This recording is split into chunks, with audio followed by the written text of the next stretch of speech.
Bismillahirrahmanirrahim. Assalamualaikum warahmatullahi wabarakatuh. Waalaikumsalam warahmatullahi wabarakatuh. Innal hamdalillah nahmaduhu wa nasta'inuhu wa nastaghfiruh wa na'udzu billahi min shururi anfusina wa min sayyiati a'malina. May yahdihillahu fala mudilla lahu wa may yudlil fala hadiya lahu. Asyhadu an la ilaha illallah wahdahu la syarika lah wa asyhadu anna Muhammadan abduhu wa rasuluh. Allahumma shalli ala Muhammad wa ala ali Muhammad kama shallaita ala Ibrahim wa ala ali Ibrahim fil alamin innaka Hamidum Majid. Qala Allah Ta'ala fi kitabihil karim, a'udzu billahi minasy syaithanir rajim. Bismillahirrahmanirrahim.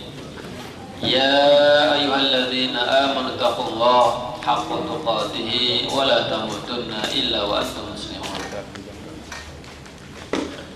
Akhwati rasyadakumullah, alhamdulillah pada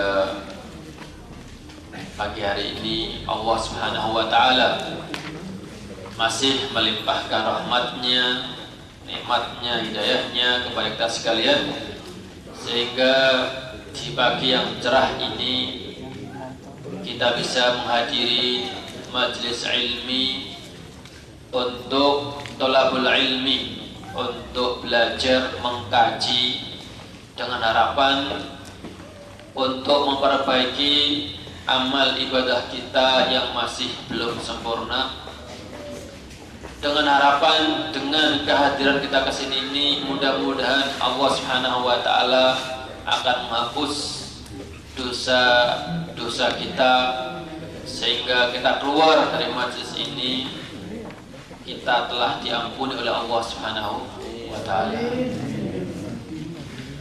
Salawat dan salam semoga tetap terlimpah kepada Nabi kita Muhammad sallallahu alaihi wasallam, juga para keluarganya, sahabatnya yang telah mendakwahkan Islam sehingga Islam bisa tersebar di seluruh pelosok penjuru dunia, menjadi rahmatan lil alamin, rahmat bagi semua alam. Kawan sekalian, insyaallah kita akan teruskan kajian kita dalam kitab Bulughul Maram. Kita akan teruskan kajian kita dalam bab Sholatul Jamaah. Pada minggu kemarin kita sudah membahas 2 hadis ya, atau 3? Berapa hadis kemarin? 4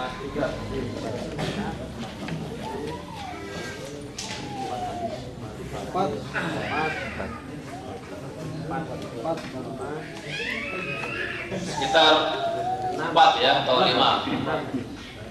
Yaitu hadis yang pertama dan kedua. Yang pertama membahas tentang keutamaan sholat berjamaah.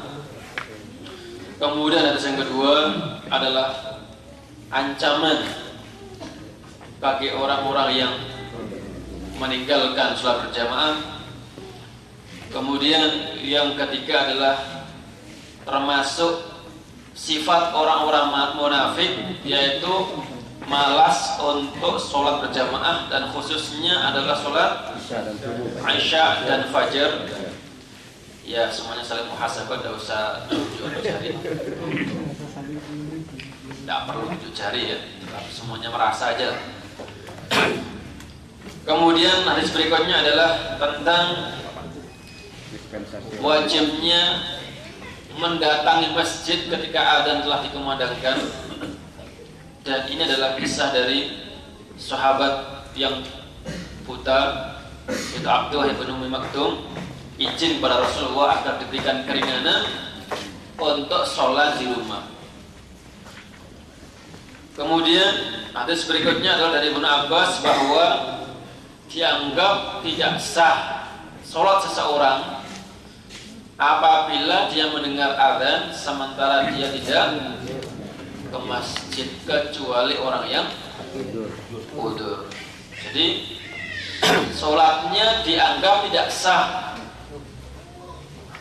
bagi orang yang mendengar adzan tetapi masih sholat di rumah, kecuali dia udzur. Di antaranya apa? Ya sakit. nanti di ujung atau di akhir bab ini bisa kita simpulkan ya. Kita baca dulu hadis berikutnya, hadis dari Yazid bin Al-Aswad, semoga Allah meridhoinya, annahu shalla ma'a Rasulillah sallallahu alaihi wasallam salat as-subhi. Falamma shalla Rasulullah sallallahu alaihi wasallam idza huwa bi rajulain lam yusalliya fada'a bihima faji'a bihima tar'adu faraisuhuma faqala lahumma ma man'akuma an tusalliya ma'ana qala qad sallayna fi rihalina qala fala taf'ala idza sallaituma fi rihalikuma thumma adraktuma al-imama wa lam yusalli fa salliya ma'ahu fa innaha lakuma nafilatun. Rawahu Ahmad wa lafdhu lahu wa thalatha wa sahhahu at-Tirmidzi wa Ibnu Hibban. Ini juga membahas masih seputar bagaimana atau hukumnya orang yang tidak sholat berjamaah di masjid. Diriwayatkan bahwa dari Yazid bin Al-Aswad, suatu ketika dia sholat bersama Rasulullah, sholat subuh. Kemudian ketika Rasulullah sholat, melihat ada dua orang lewat. Jadi Rasulullah sedang berjamaah dengan para sahabatnya. Kelihatan, mungkin sekarang tidak kelihatan ya karena pakai tembok ya. Mungkin dulu sholatnya masjidnya mungkin ya sangat-sangat sederhana, sehingga ya mungkin terbuka atau mungkin dindingnya juga dari pohon kurma, sehingga apa yang terjadi di samping itu kelihatan. Makanya dulu ketika Rasulullah khutbah Jumat, kemudian ada niaga dagang datang, sebagian para jamaah itu melengos menengok, bahkan ada yang kemudian keluar dan pergi. Itu menunjukkan bahwasanya kondisi masjid pada saat itu sangat-sangat sederhana. Mungkin kalau sekarang tidak kelihatan ya, tertutup, rata-rata tinggi. Nah, pada saat itu ketika Rasulullah sholat, ya mungkin ini tentu sudah selesai sholat ya. Ketika Rasulullah sholat subuh dengan para sahabatnya, melihat ada dua orang yang lewat. Melihat Rasulullah sholat seperti itu, orang tadi tetap tidak ikut sholat, tetap lewat, tetap biasa saja, seakan-akan tidak berdosa. Jadi seakan-akan tidak berdosa. Dan ini sering terjadi ya, misalnya di kampung kita, di masjid sudah dikumandangkan, imam sudah mulai sholat, di depan masjid hanya orang yang ngerumpi atau duduk-duduk seperti tidak berdosa, biasa-biasa aja. Ingat ya, seperti itu ya dulu-dulu ya. Yang sekarang sudah tidak ada. Mungkin banyak. Saingan tidak kurang mungkin. Sudah mulai koma, sudah mulai imam sudah baca Al-Fatihah, sudah surah ya kan, sudah satu rakaat. Itu kita lihat depan masjid sampingnya itu hanya orang yang ngerumpi seperti itu. Merasa itu saja. Ternyata itu pun pernah terjadi gitu ya, pernah terjadi pada zaman Rasulullah seperti itu. Ketika Rasulullah selesai sholat, maka keduanya dipanggil lah, sudah didatangkan ke hadapan Rasulullah Sallallahu Alaihi Wasallam. Kampanye mau disidang. Ketika keduanya di hadapan Rasulullah, maka kelihatan lututnya bergoyang. Artinya ini ada apa salah kami gitu kan? Faqala lahum, kata Rasulullah, ma mana'akuma an tusalliya. Kenapa kalian tidak sholat? Apa yang menghalangi kalian? Jawabnya adalah qad shallaina fi rihalina. Kami berdua telah sholat di rumah. Dia sudah sholat. Kata Rasulullah, fala taf'ala. Hal itu jangan diulangi lagi. Idza shallaituma, apabila kalian telah sholat fi rihalikuma, di rumah kalian, summa adraktum al-imamah, kemudian kalian masih mendapati di masjid ada sholat, imam sedang sholat, maka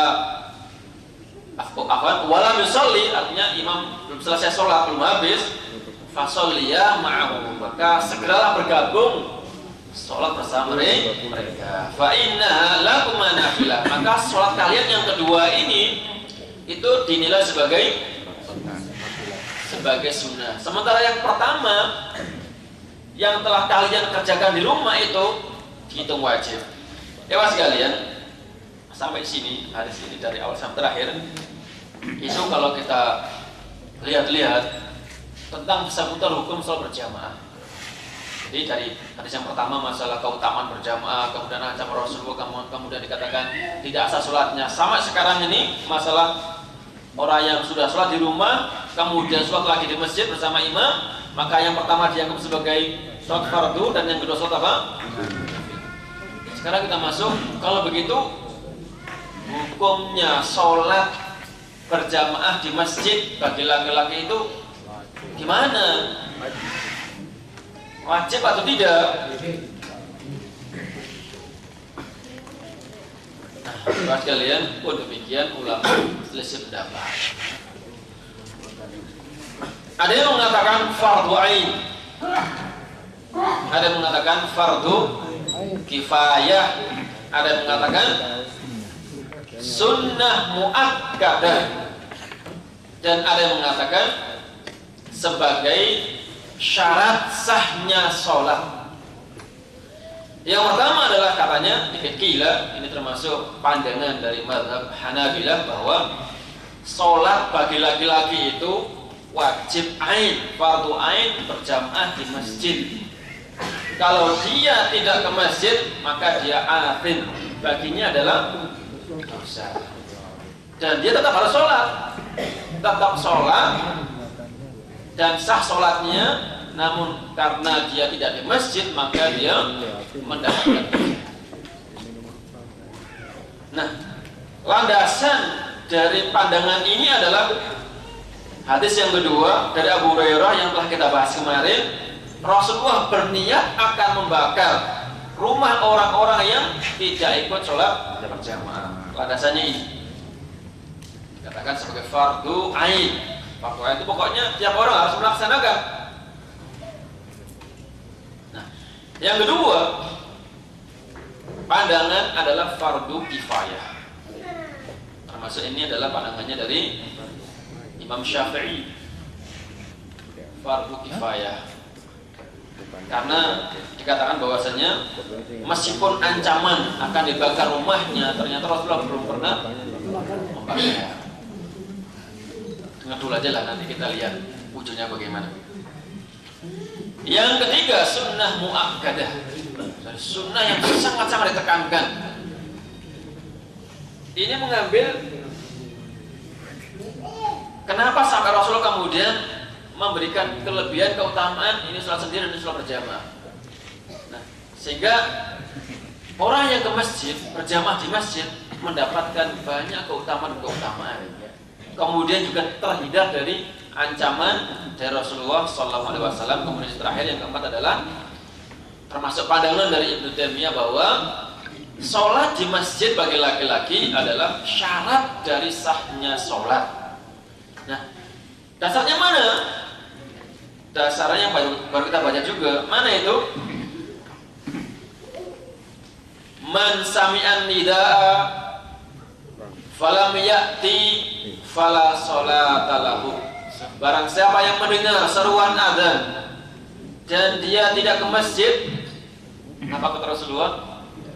Fala sholata lahu, maka tidaklah sah baginya sholat. Nah, ini yang keempat, dianggap sebagai syarat sahnya sholat bagi laki di masjid. Illa man ada, kecuali orang yang punya udzur, sakit atau yang lainnya. Bapak sekalian, terlepas dari khilaf perbedaan pandang di antara ulama, ada yang mengatakan fardu ain, ada yang mengatakan fardu kifayah, ada yang mengatakan sunnah muakkadah, ada yang mengatakan sebagai syarat sahnya sholat.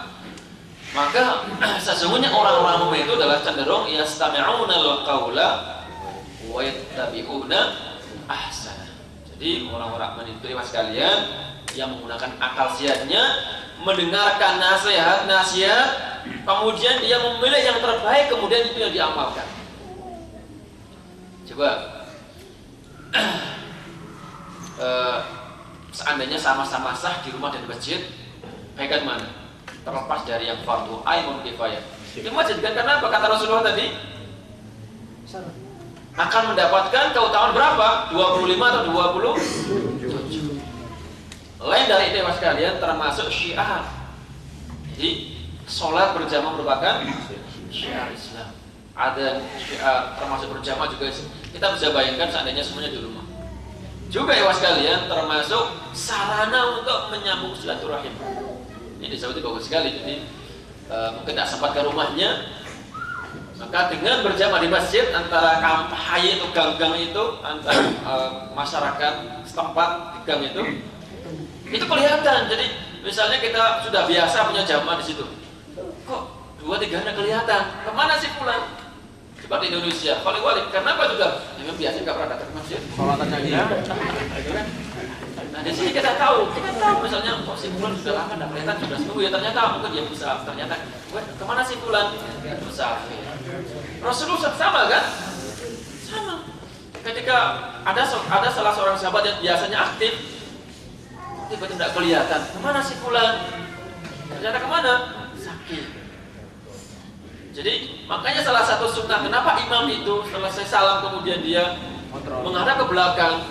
Itu salah satunya adalah kontrol makmum. Bukan absen ya. Melihat alhamdulillah si Fulan ada sehat. Nah kalau nggak ada, bukan kita takut, minimal kemana si Fulan nggak ada, bukan kita cari kurangannya. Jangan-jangan dia sakit, jangan-jangan dia punya udur, gitu kan? Karena kan suatu ketika salah seorang sahabat itu yang kok setiap selesai salam kemudian dia pulang cepat, kenapa? Diamati setiap waktu setiap selesai salam kemudian dia langsung padahal yang lainnya kan zikir. Ditanya kenapa sih Fulan? Setelah dicek ternyata apa? Oh ternyata cuma punya satu sarung sementara yang orang istrinya juga maunya segera sholat tepat waktu. Masuk. Kalau mau kan ya sudahlah, yang laki-laki ini sampai selesai kan zikirnya kan, baru pulang kan juga bisa, misalnya setelah setengah jam bisa kan? Tapi enggak, mau dua-duanya adalah sholat tepat pada Mas sekalian. Jadi kembali bahwa terlepas ada selisih pandang di antara para ulama, maka selama kita tidak punya udzur, maka marilah kita biasakan diri untuk apabila mendengar seruan adzan untuk segera ke masjid. Karena kita khawatir kalau enggak seperti itu, jangan-jangan kita termasuk ciri-ciri orang munafik, malas ke masjid, dan dia ke masjid kalau ada tamu atau ada yang diharamkan. Baik, itu yang pertama.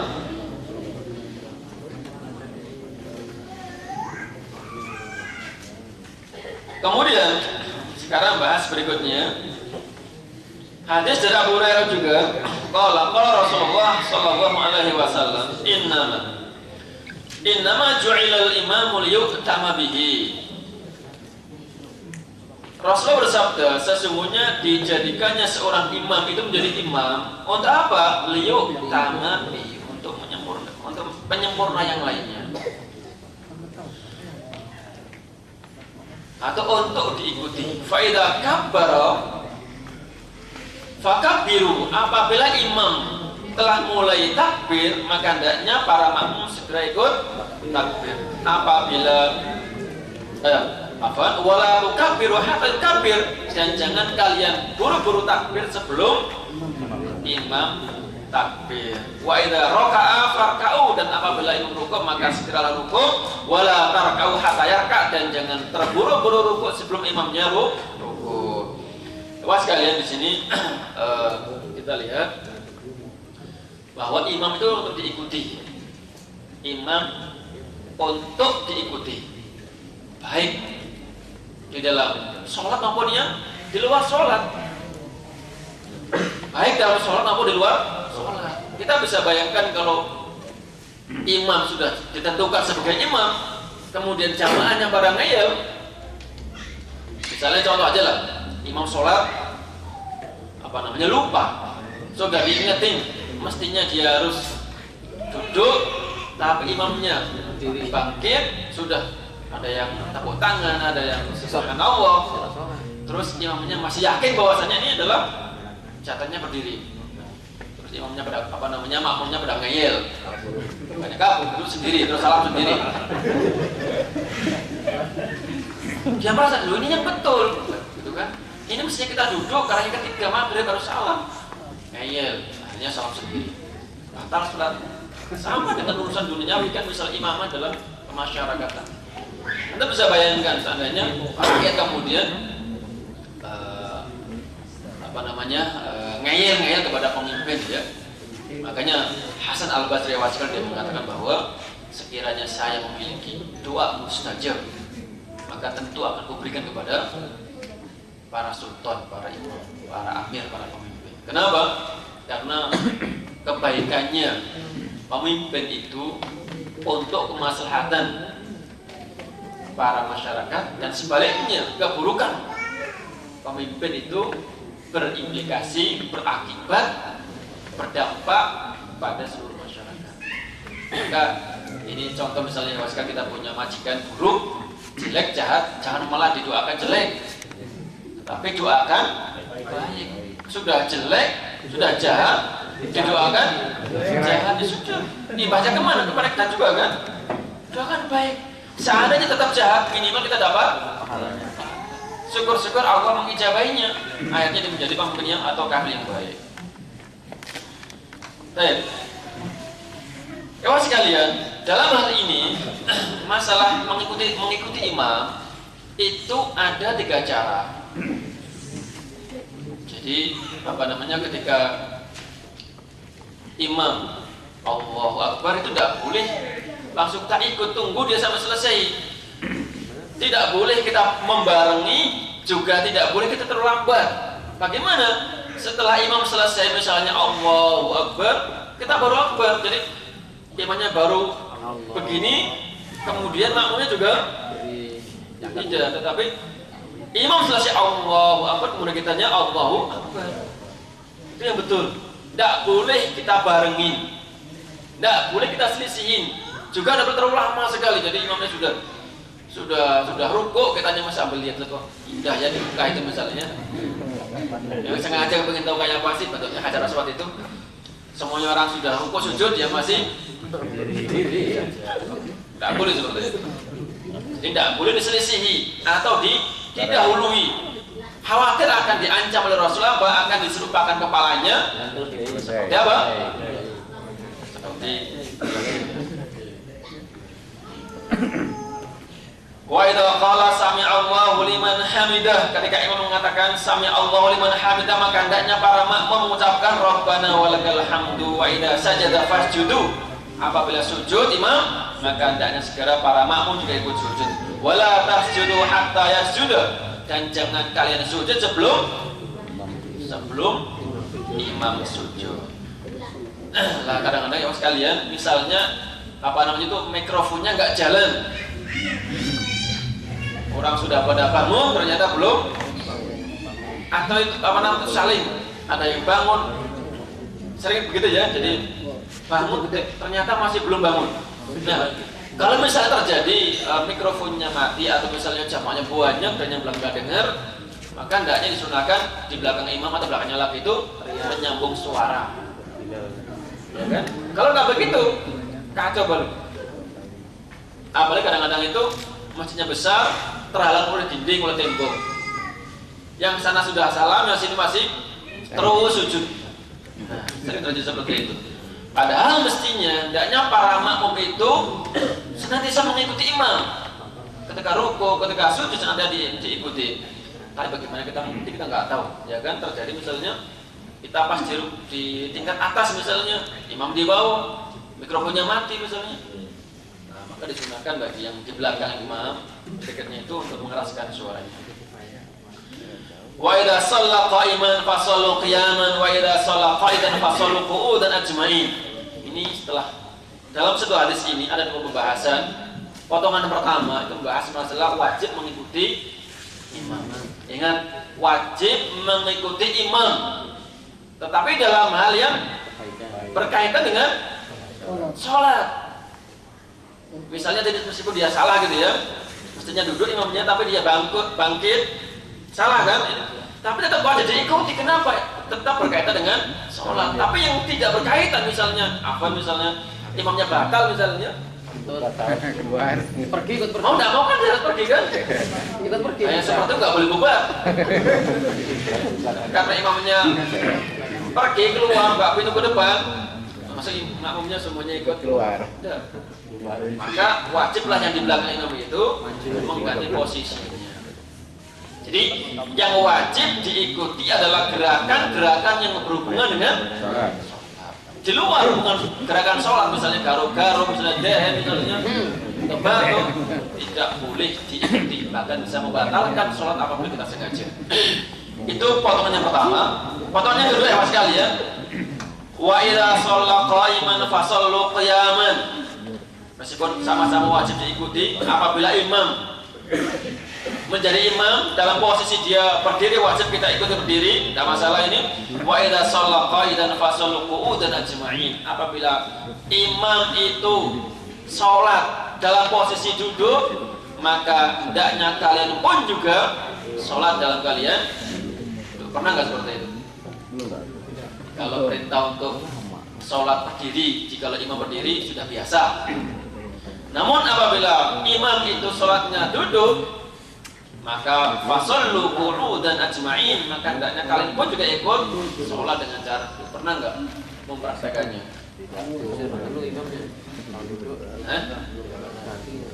Nah ini kan seperti itu. Rasul mengatakan apabila sholat imamnya sholat duduk, wa idza shalla, siapa yang sholat di sini?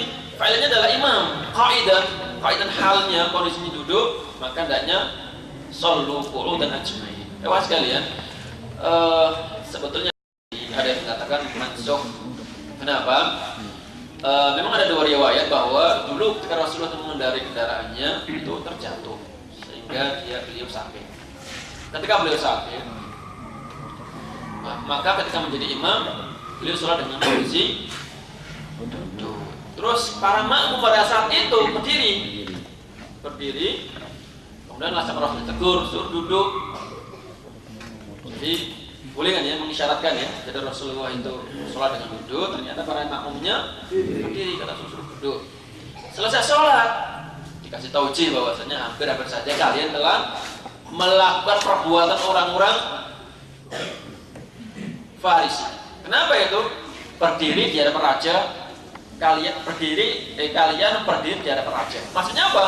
Tidaknya duduk, tidak ikhtiar seperti itu. Nah, itu terjadi ketika di awal-awal.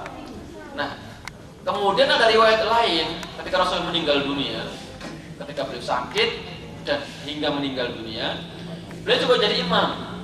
Beliau jadi imam, para sahabat juga duduk. Para sahabat berdiri dan tidak disuruh duduk. Nah, di sini menunjukkan bahwasanya riwayat yang pertama ketika jatuh dari kendaraannya itu kan masih panjang ya proses dengan yang kedua ini. Peristiwa yang kedua duduk. Nah, peristiwa yang pertama duduk dan yang kedua adalah berdiri. Ini ada panjang waktu. Maka sehingga peristiwa yang pertama dikatakan mansukh oleh peristiwa yang kedua. Artinya bahwa ketika imamnya berdiri, ikut berdiri jelas. Ketika imamnya duduk, maka imamnya berdiri. Imamnya adalah berdiri. Artinya mana? Artinya wa idza shalla qa'idan fasul ini sudah dimasuk. Kemudian ada juga pendapat lain ini Mas sekalian. Apabila dari awal imam itu sholat secara duduk, dari awal ya, duduk, maka hendaknya imam makmum pun juga ikut duduk. Namun kasus apabila dari awal itu berdiri imamnya, kemudian di pertengahan tiba-tiba imamnya sakit terus dia duduk, maka makmumnya tetap berdiri. Nampaknya ini yang paling tengah ya. Untuk makmum wajib berdiri dan kalau sakit boleh duduk, tetapi imamnya tidak boleh ikut duduk. Gara-gara makmumnya duduk akhirnya udahlah saya juga ikut duduk. Tidak. Jelas ya dalam di sini. Jadi kesimpulannya kita ambil tengah saja bahwa apabila dari awal imamnya itu dalam kondisi berdiri, maka hendaknya makmum juga berdiri. Tetapi kalau berdiri kemudian tiba-tiba duduk karena sakit, maka makmum tetap berdiri. Nah, kalau di awal duduk, maka juga dari berikutnya juga duduk. Tapi saya mengambil pendapatnya terakhirnya aja. Kawan sekalian,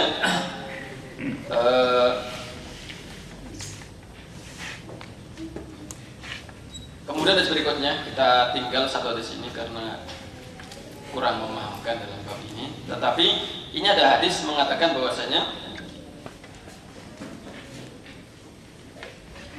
afdalus sholatil mar'i fi baitihi illa al-maktubah. Nah, ini juga menguatkan bahwa sholat bagi seorang laki-laki itu yang paling utama untuk yang fardu di mana? Di masjid. Nah, disunahkan apabila mungkin. Gimana untuk yang sunnah rawatib, sunnah rawatib, maka itu juga bagus apabila dikerjakan di rumah. Jikalau mungkin, tetapi kalau kita malah begini, kan sebetulnya itu bagusnya di rumah daripada di masjid ya. Tapi dengan alasan seperti itu mengambil yang lebih baik, ternyata setelah pulang malah terganggu oleh hal-hal lain, misalnya keluarganya atau pekerjaannya, justru kemudian tidak sholat, maka mendingan kita kerjakan di mana? Di masjid. Jadi itu kalau mungkin saja, kalau mungkin dan dimungkinkan tidak bermasalah kalau di rumah. Tetapi kalau misalnya alhamdulillah kondisi rumahnya memungkinkan, teman memungkinkan, ya sudah, silakan misalnya fardunya di masjid, kemudian nanti selesai ya pulang untuk menunaikan sholat ba'diyahnya. Tapi itu tentang keutamaan sholat sunnah.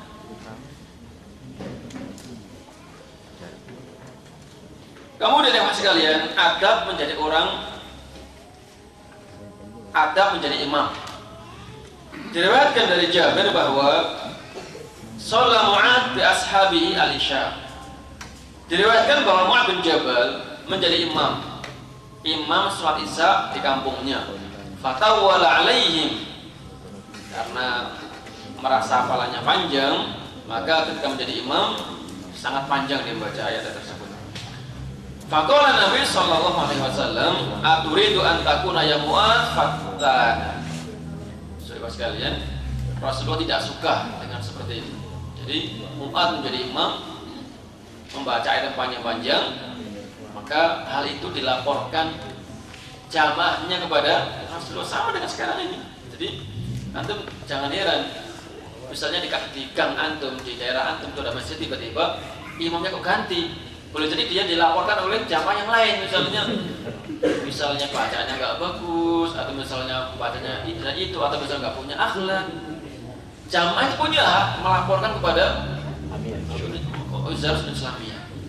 Setelah dicek kebenarannya, diganti. Nah, ini Rasul seperti itu, melihat kondisi tempat. Berbeda misalnya satu kampung misalnya semuanya khufat dan maunya udahlah pokoknya ini masjid gunakan tuh sambil murojaah dan semuanya mutafik, semuanya sepakat seperti itu, tidak apa-apa. Yang dibaca rakaat pertama misalnya surat Al-Baqarah, rakaat yang kedua misalnya Ali Imran, dan semuanya senang, tidak apa-apa. Yang menjadi faktanya di sini adalah sekalian, misalnya yang satu senang, yang satu nggak senang, yang belakangnya anak kecil, yang satu lagi mau kerja, akhirnya gaduh. Baru selesai salam sudah pada ngomong, fitnah kan?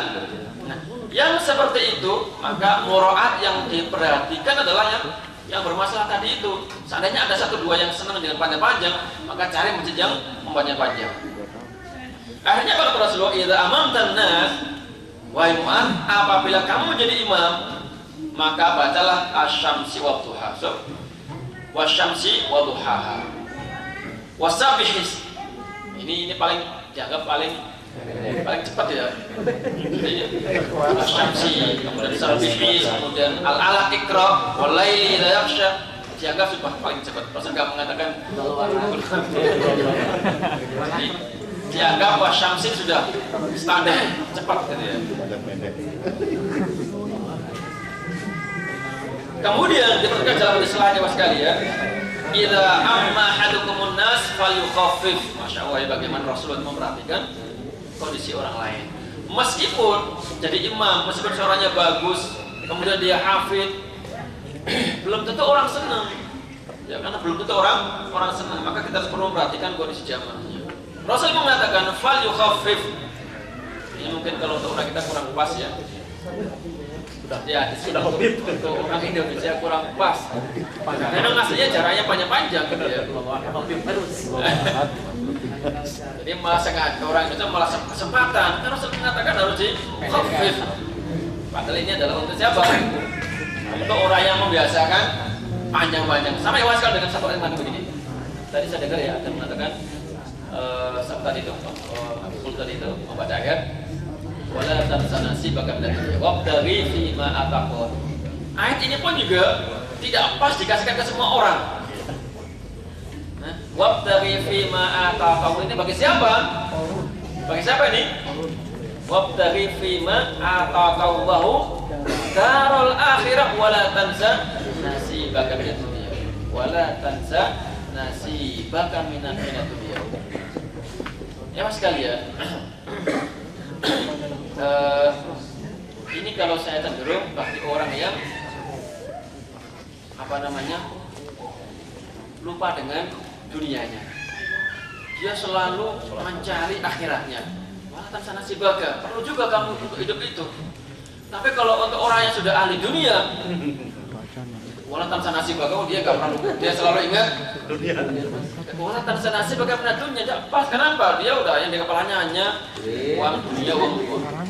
Jadi ini pas untuk orang yang senantiasa akhirat, punya uang akhirat. Nah itu walau tansa nasibaka. Artinya apa? Punya keluarga, punya ijar listrik, ijar macam-macam kan? SPP, walau tansa nasibaka minad dunya. Nah, demikian pula hadis ini was kalian. Ini kalau untuk imam yang sudah ahli ngebut tidak pas juga.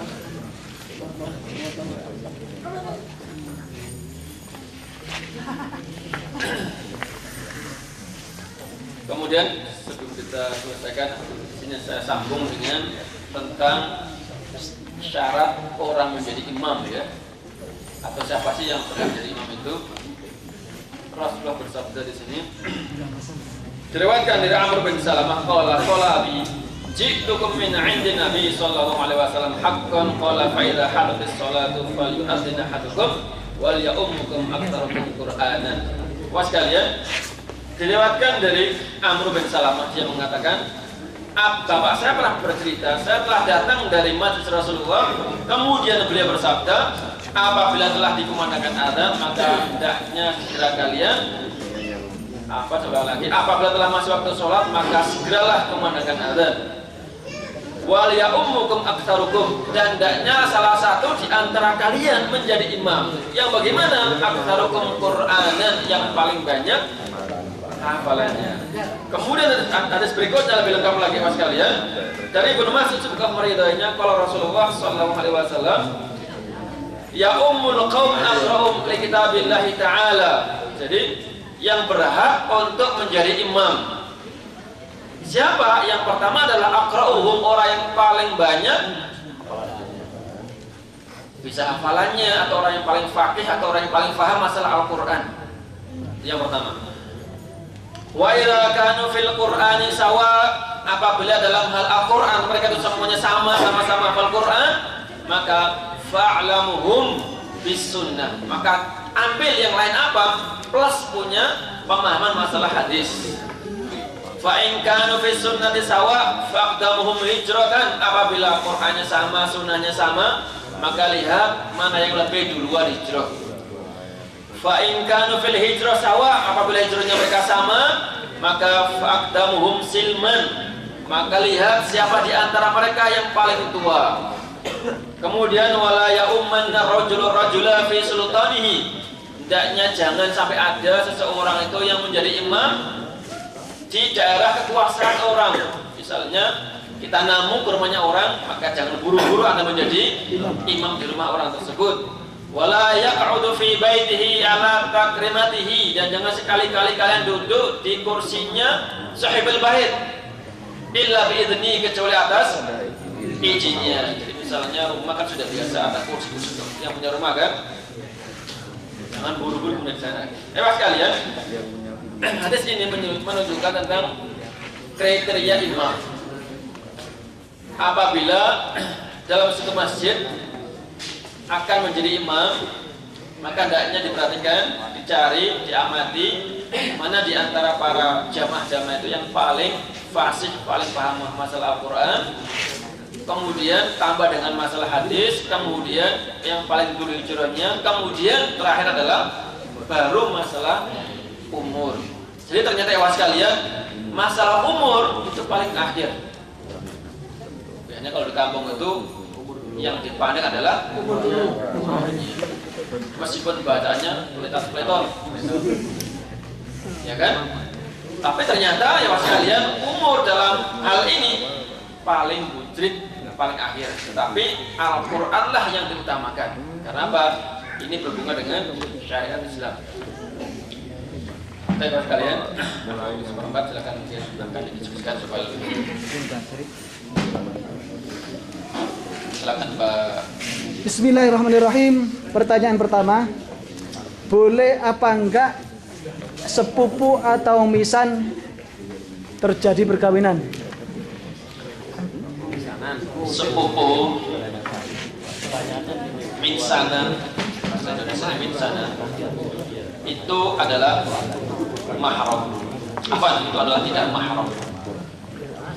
Jadi misalnya Kafi punya saudara, kemudian anaknya Kafi dengan anaknya saudara Kafi ini itu tidak mahram, maka boleh untuk dinikahkan. Nah di kita kadang-kadang sekalian, karena memang kelihatan masih begitu dekat, ini kan anaknya paman, ya kan? Misalnya Kafi punya anak perempuan, kemudian kakaknya punya anak laki-laki, karena sering ketemu, sering keluar masuk ke rumah pamannya itu, maka si sepupu tadi itu kayak saudara akrab, sehingga biasa saling biasa saling salam, padahal itu tidak boleh. Ya, jadi sepupu itu bukanlah mahram. Jadi kalau menikah diperbolehkan. Bagaimana sikap kita terhadap kunut subuh bila imam mengangkat tangan waktu kunut subuh padahal kita tidak pernah melakukan kunut subuh? Apakah kita ikut mengangkat tangan seperti imam? Masalah kunut, saya ulang lagi, apabila imam kita melakukan sesuatu yang tidak sampai membatalkan sholat, kita boleh ikut. Ya, misalnya kunut, itu kan nggak sampai membatalkan sholat. Maka jangan kemudian kita menyelisihinya atau misalnya tidak sholat misalnya, justru malah lebih parah. Untuk itu sekalian, bagi teman-teman yang misalnya pulang kampung mendapati di masjid kita ada yang kunut atau mengangkat tangan seperti itu, maka silakan diikuti saja. Karena apa? Itu tidak sampai membatalkan sholat. Boleh apa tidak hukum yang satu mengikuti imam yang ini dan hukum yang lain ikut imam yang di sana? Kayaknya mungkin begini ya. Boleh tidak kita misalnya dalam puasa ikut mazhab Syafi'i, kemudian masalah haji ikut Hambali gitu ya? Iya, begitu pertanyaannya ya. Sebetulnya mas kalian, kita itu tidak ada paksaan, tidak ada perintah untuk mengikuti mazhab ini dan mazhab yang itu nggak ada. Cuma itu kan ijtihad mereka. Kita mengikuti mazhab Syafi'i, Hambali, Hanafi silakan. Bahkan mereka pun juga nggak pernah mengatakan saya akan bikin mazhab, itu nggak pernah ada. Ijtihad mereka menulis buku dan ternyata Allah takdirkan 4 mazhab tersebut Allah abadikan sampai sekarang ini. Jadi silakan saja, mau kalau anda misalnya punya ijtihad, ya sudah nggak usah mengikuti mazhab Syafi'i, Hambali, Hanafi. Kalau bisa, kan kayaknya tidak mungkin kan? Karena kita ini orang-orang belakang seperti ini. Imam Syafi'i pun mengatakan ya sekalian, jangan sampai ada orang yang takut buta mengatakan kalau ada hadis yang lebih sahih, maka itulah mazhab saya. Maksudnya apa ya sekalian? Mazhab Hanafi, mazhab Maliki, Ahmad pun termasuk mazhabnya beliau kan? Karena dia mengatakan apabila anda mendapati ada hadis yang sahih bahwa mazhab kesimpulannya diperbolehkan. Bagaimana niatnya kalau kita setelah sholat di rumah terus pergi ke jalan dapati sholat berjamaah? Niatnya gimana? Niatnya kita sholat wajib tadi itu sholat fardu tadi itu di rumah. Ya, tetap sholat seperti biasa. Kemudian bagaimana niat kita yang tadi sudah selesai kan sudah ikut saja dengan niat kita akan mendapatkan sunnah. Coba sekalian sering misalnya kita di masjid ya, di masjid misalnya kita selesai sholat berjamaah, kemudian mendapati ada orang yang sendirian, dia tengok-tengok nyari kawan. Maka sebaiknya orang seperti itu Anda temenin. Dia dapat jamaah, Anda dapat pahala sunnah. Gitu ya. Sering kan seperti itu ya. Tapi mungkin di Indonesia jarang kita dapatnya seperti itu. Karena nggak ketahuan, karena nggak tahu. Yang pertama kan sudah wajib tadi itu. Yang pertama kan wajib tadi itu ya. Yang kedua adalah sunnah. Untuk makmum perempuan, apakah harus apa? perempuan? Untuk makmum perempuan, apakah harus mengetahui gerak-gerik imam? Tidak. Cukup dia melihat di depan ada orang. Bahkan kadang-kadang ikhwan sekalian misalnya sekat masjid itu kan ada tembok ya, malah sama sekali nggak kelihatan. Cukup dengan suara, ya kan? Jadi tidak harus melihat gerak-gerik. Apakah ada perbedaan duduk tasahud dalam sholat, rakaat genap atau ganjil? Sudah kita bahas dulu ya. Untuk sholat yang jumlahnya 3 dan 4 sudah tidak ada masalah. Permasalahannya adalah jumlah yang 2, subuh atau sunnah. Ada yang mengatakan duduknya iftirash dan ada yang mengatakan tawarruk. Kalau di sini madzhab Hambali adalah duduknya seperti tasyahud awal. Kalau Syafi'i subuh atau sunnah, maka duduknya adalah seperti tasyahud akhir. Bagaimana hukum dan semuanya ada dasarnya masing-masing. Silakan kalau begitu. Bagaimana hukum memperlama berdoa dalam sujud bagi makmum? Bagi makmum, ya mengikuti imamnya. Makanya nggak boleh dia suka sebenarnya ya. Nggak boleh. Namanya itu menyelisih imam, ketinggalan kereta nanti. Menanya lagi nih, hukumnya sholat berjamaah. Hukumnya sholat berjamaah. Hukum sholat berjamaah.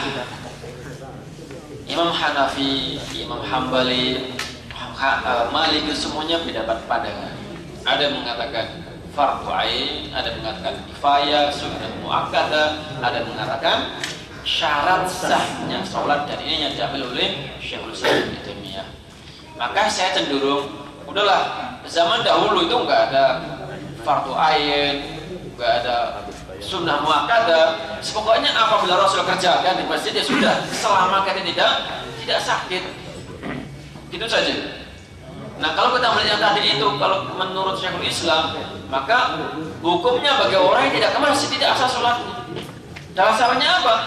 Man sami'an nida falam yujib fala sholata lahu. Siapa yang mendengar seruan adzan dan dia tidak ke masjid, maka dia tidak sahlah sholatnya. Sampai seperti itu. Pada waktu imam rukuk kita belum selesai baca Al-Fatihah, apa yang harus kita lakukan? Harus segera rukuk.